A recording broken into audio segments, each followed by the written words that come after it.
se está tratando en el Congreso, que incluso ha motivado muchas críticas, gente que ha hablado, incluso actrices, ¿no?, que dieron discursos en algunas entregas de los premios al cine, y que señalaban que están vendiendo el agua y todo eso. Bueno, vamos a hablar un poco de la ley de glaciares y de qué se trata, saber bien un poco cómo es toda esta historia, porque realmente hay un gran debate. Los legisladores van a tomar una decisión en este sentido, y bueno, esto ya viene desde 2010 por lo menos tratándose.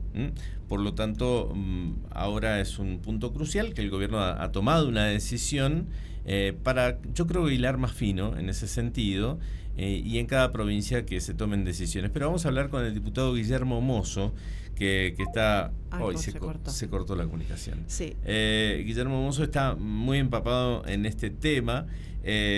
A ver, esto se hizo para precisamente proteger todos estos lugares, todas estas reservas de agua, se pueden decir, pero hay una judicialización de muchas cosas. Entonces, bueno, lo tenemos al diputado en línea para charlar con él y que nos explique un poquito. Guillermo, ¿cómo le va? Buen día. Aquí Natalia y Antonio lo saludan. Bienvenido.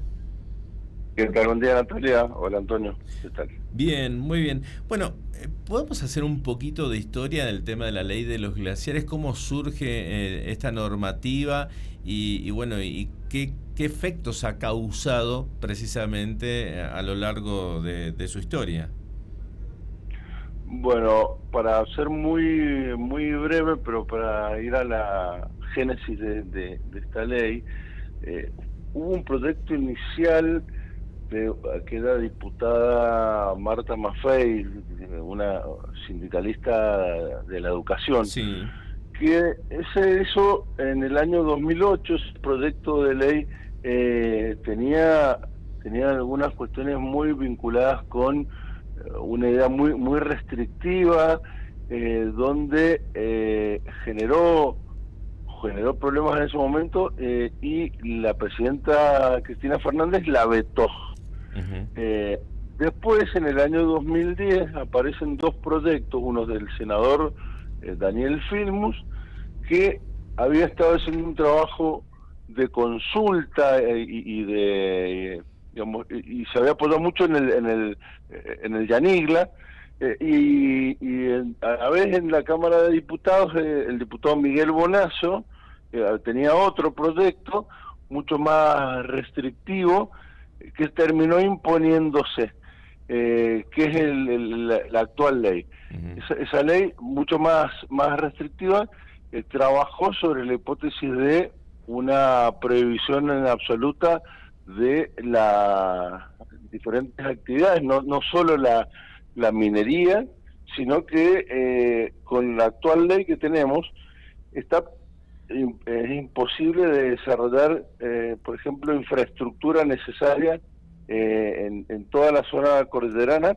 Y con esta ley no podríamos hacer el paso de las leñas, no podríamos hacer un nuevo túnel o un paso cordillerano a Chile. Yo no soy un experto, no soy un técnico, pero básicamente para explicarle a la gente de qué se trata es que la ley protege desde un concepto que no hay en ningún lugar del mundo, de una absoluta prohibición de desarrollar cualquier tipo de actividad. Y tenemos los glaciares, que son cuerpos de hielo macizo, pero también están los glaciares de escombro, que son cuerpos que tienen roca, pero tienen en su interior, tienen hielo y también funcionan como una reserva de agua. El tema es que le extiende la prohibición a lo que se llama el ambiente periglacial, que son suelos congelados que no tienen valor de reserva hídrica relevante para poder oficiar dentro de lo que es el ecosistema hídrico. Entonces, la ley genera, como te decía, una prohibición absoluta. Hoy, además de esto, la ley generó problemas de tipo interpretativo. Se llegó a una causa que terminó en la Corte, donde la provincia de San Juan ponía en tela de juicio este tipo de prohibición. Bueno, terminó generando muchos problemas. Hoy el proyecto que trae el Poder Ejecutivo le agrega certidumbre, le agrega definiciones más concretas para evitar estos problemas que tiene la ley, pero sobre todo le agrega algo que es muy importante, que es que se hace una protección efectiva y con criterios científicos. Muy por el contrario de lo que se escucha por parte de sectores que están oponiéndose o generando un temor de que esto va a generar contaminación, que se va a perder una reserva de agua. Muy por el contrario, esto no es así. Entonces, nos hemos encontrado con que esta ley ha operado más o menos parecido a lo que ha ocurrido con la ley 7722 Mendoza, que a partir de una prohibición absoluta intenta generar la protección de algo que en realidad no es real, porque no ha habido una mesura hídrica, no ha habido una protección efectiva, solamente es una prohibición. Entonces, hoy el Poder Ejecutivo ha hecho este proyecto que tiene media sanción y que esperamos que sea aprobado prontamente. Hay una institución que como el Yanigla que bueno, está, digamos, muy metida en todo esto y que precisamente es muy creíble. ¿Se consulta este tipo de instituciones a la hora? Porque cualquier legislador no sé si tiene la formación que tienen los científicos que saben específicamente de todo esto. Mira, por un lado el Yanigla, como te decía, fue consultado y puso toda una serie de criterios técnicos en el proyecto de Filmus en el 2010, que fueron desechados porque terminó aprobándose un proyecto que no tenía la opinión técnica del Yanigla. En segundo lugar, hay algo que te señalan muchos expertos en glaciología de otros lugares del mundo, es que vos tenés una serie de por ahí institutos, no solamente el Yanigla, sino hay otras fuentes de generación de información y en otros lugares del mundo no está una ley prohibitiva como la que existe en la Argentina, no está en manos de un solo instituto el tener una opinión sobre el tema, y en esto la ley agrega la posibilidad de que las provincias le pongan o pongan en valor todo su capital humano, toda su experiencia. Entonces, en concreto, el inventario de glaciares que se hizo y se terminó, solamente se realizó con imágenes satelitales, con lo que se llaman estudios de nivel 1. No se hicieron estudios de nivel 2, que son visitas a campo, y estudios de nivel 3, que ya estás haciendo una investigación mucho más profunda de qué tenés en el terreno. Entonces, hoy el inventario de glaciares no es que esté incompleto, tiene estudios que tienen que ser complementados. La Nación no los ha hecho desde hace mucho tiempo, y hay provincias como San Juan, como Mendoza misma, que ya tienen una guía y un protocolo de protección muy claro y muy determinado. Entonces, el Yanigla tiene que ser complementado con lo que puedan realizar o que puedan tener diferentes provincias. Evidentemente, bueno, la gente va a querer entender un poco más, bueno, lo mismo que pasó con la minería, va a querer entender un poco más a qué se refiere cuando hablamos de glaciares, cuando hablamos de lugares periglaciares, cuando hablamos, dio usted alguna reseña más, pero bueno, lo que se piden también son más audiencias públicas, qué va a pasar con eso hacia adelante, a través de esta media sanción o de la sanción previa, y cuáles siguen siendo estos puntos de conflicto, ¿no?, que habría que esclarecer. Mira, Natalia, primero que lo que acabas de señalar, la audiencia pública, no olvidemos que por un lado existe la Ley General del Ambiente, que pone el piso de protección y de participación ciudadana, es decir, que luego a los glaciares se le hizo esta ley de presupuestos mínimos y protección, pero reina por sobre todo la Ley General del Ambiente, es decir que para este tipo de cosas, para cualquier tipo de proyecto o de iniciativas, tiene que existir la audiencia pública. Y de hecho,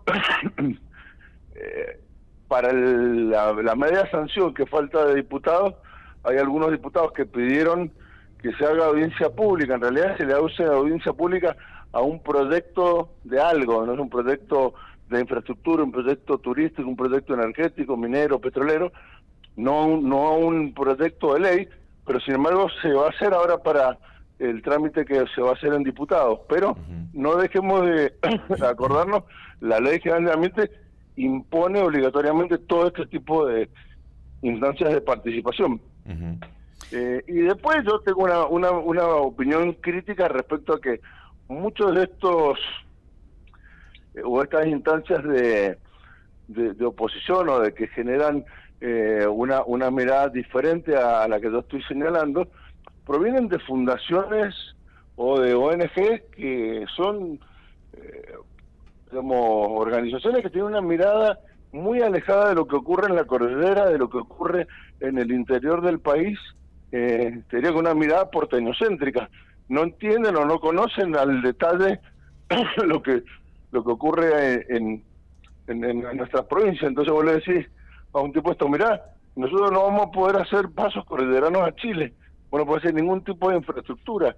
Entonces, las precisiones técnicas que necesita la ley con la reforma van a permitir eso, y por el contrario, no se va a estar rompiendo el ecosistema de glaciares como te lo están diciendo con una generación de miedo. Diputado, esto una vez que se llegue a aprobar en el Congreso, después cada provincia tiene que ratificarlo, tiene que hacer un tratamiento o una propia ley. ¿Cómo sigue el tema?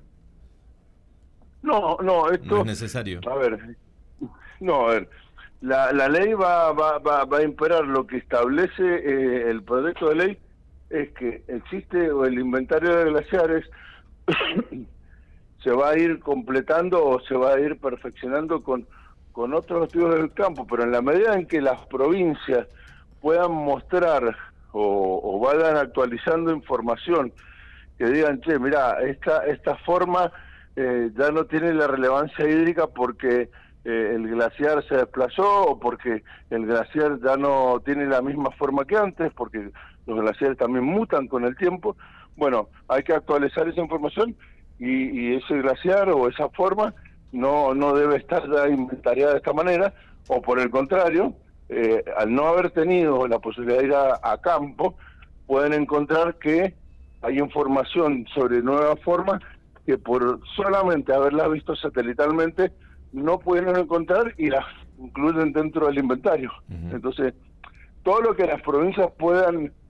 Yo tomo un ejemplo. Sí. Todos los proyectos de exploración minera, petrolera, o para una cuestión de proyectos de infraestructura o energéticos, sí, las provincias tienen que son las que tienen la potestad y la competencia en materia de ambiente, les piden línea de base. La línea de base es determinar cuál es el punto de partida en el ambiente, en el territorio, de la situación antes de un proyecto. Esa línea de base te incorporan mucha información que después te permite ir actualizando.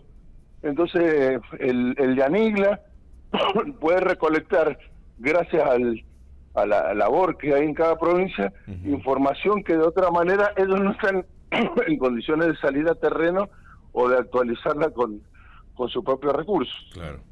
Bien, diputado, muchísimas gracias por la nota, muy amable. No, gracias a usted, Natalia y Antonio. Bueno, un gracias, saludo. Adiós, hasta luego. Estábamos hablando con el diputado Guillermo Mosso, bueno, muy importante porque hoy está muy debatido este tema de la ley de glaciares. Bueno, y quiero darle un marco y un cierre a toda esta explicación muy buena que hizo Guillermo. Van a mirar un TikTok de Flavia Gabriela Rollón, que es ingeniera industrial, es política argentina, en su momento fue secretaria de Energía de la Nación, Claro. entre agosto y diciembre del 23, durante el Salteña gobierno, es. sí, durante el gobierno de Alberto Fernández, Sí. estuvo bajo la conducción de Sergio Massa, el Ministerio de Economía, y secretaria de Minería de la Nación del Ministerio de Economía. Y entre diciembre del 23 y el 24, en la administración de Javier Milei. Y ella hizo esta explicación acerca de la ley de glaciares. A ver. Ley de glaciares. ¿Por qué es necesaria su aclaración? En el año 2010 se sanciona la ley de glaciares, cuyo objetivo es la protección de los glaciares